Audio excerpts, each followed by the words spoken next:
it's Tom here. I think most of you know me by now, but a number of you have been coming to me recently and saying, well, we're just about to start our dissertations, but what do we actually do next? Fair question. Well, in this session, what I've done is for you and for your supervisors, and all of you have at least one supervisor, that we're going to help you answer that question, what do I do next? And I know that you've all done a formal dissertation proposal. That's a great start, and that will help you because you've had the proposal back with your supervisors, or at least somebody's comments on it. That will provide you with the sort of basis for your next work. But there's a lot of process really here, and it's not as simple as it may seem. So let's get the best out of this session, and at the end of it, you should be able to have a product, that's to say a workbook, which not only will get you started, but give you a guide as the step-by-step to take you through to the completion of this important phase of your course. So, just remember this, you're not alone. Your supervisor and you have a common interest in doing as good a presentation, as good a dissertation as possible. They are not out to catch you out, they're out to see that you do as best you can. They're on your side. But don't expect your supervisor to write your dissertation for you. It's your work, obviously. And you need to plan with your supervisor's help what you need to do to get through this quite challenging and important part of your course. The first idea, obviously, is to have an idea about what it is you're going to do. Well, your proposal has set that out. What it won't have done is to go into any detail about the literature review, your methodology of how you're going to collect your data, how you're going to use it, how you're going to analyze it, and how you're going to make your conclusions. This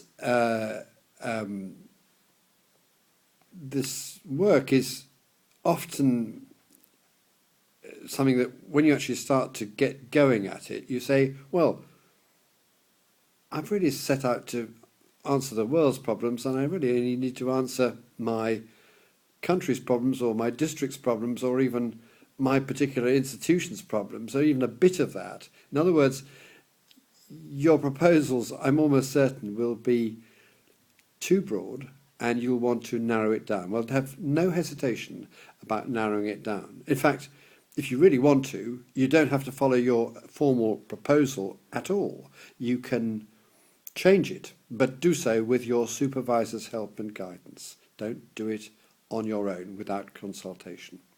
But by all means, and in fact I encourage you to keep the topics as tight and as narrow as possible. Too many people go wrong because they're trying to answer the world's problems when they really want to answer a much, much narrower challenge. Okay, so what are you going to do?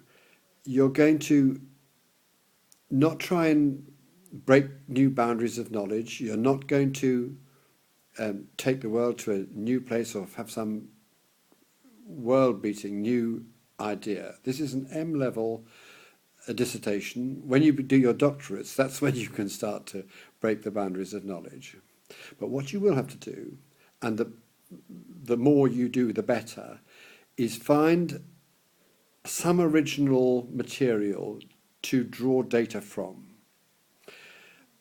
And most people will want to do that in our field, in security field, by interviews with people who either are subject to the topics that you're at hand, the subject of the topics you're dealing with, or people who are experts in those fields and can provide you with opinion and information about your topic area.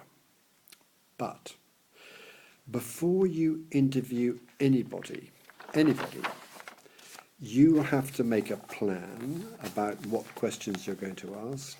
And once you've made that plan, you'll need ethics committee approval from the School of Management. Now, this is not a trivial issue. It can be tricky, and unless you think it through carefully, with your supervisor's help, it'll take you more time than you want to allocate to this process.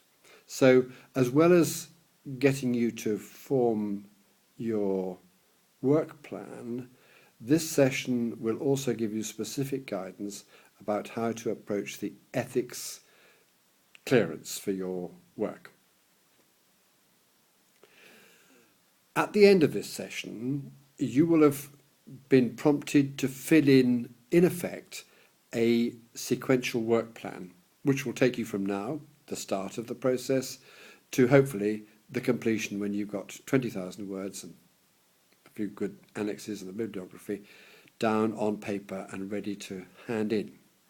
So that process will be expressed, not completely, but you'll have the framework of it at the end of this session if you follow what I'm going to tell you carefully and go through it sequence by sequence.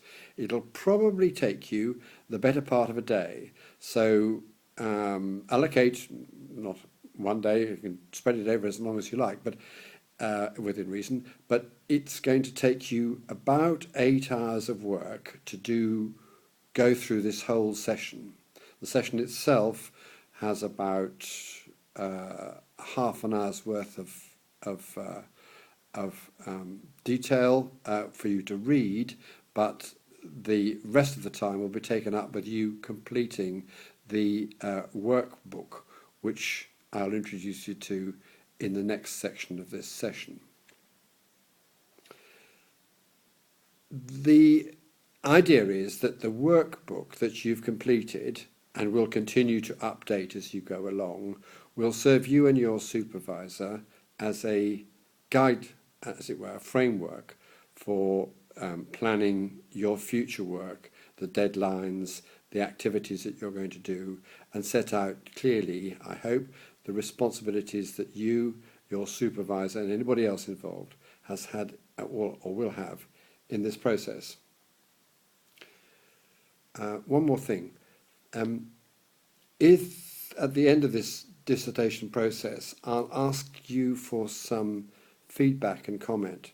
And in fact, what I'm going to do is in the workbook, I will, as you'll see in a minute, I will have allocated sections where you can write down notes for feedback, which will remind you what to say after consideration and perhaps a conversation with your supervisor to me at the end of this at the end of this day. So it'll be really helpful, not just for you and for me, but for your fellow students and for people on subsequent courses.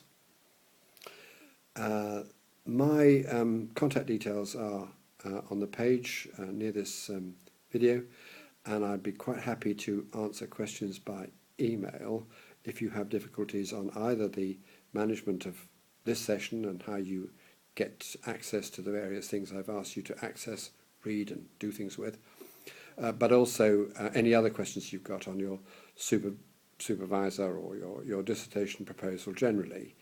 However, if you do email me, I'm very happy and I will try and turn around and answer pretty quick.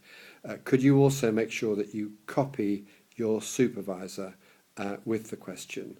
Because the thing I really want to encourage here is that it's a team effort between you and your supervisor and anybody else you take on board to explore, whose views and opinions you want to explore. So, good luck,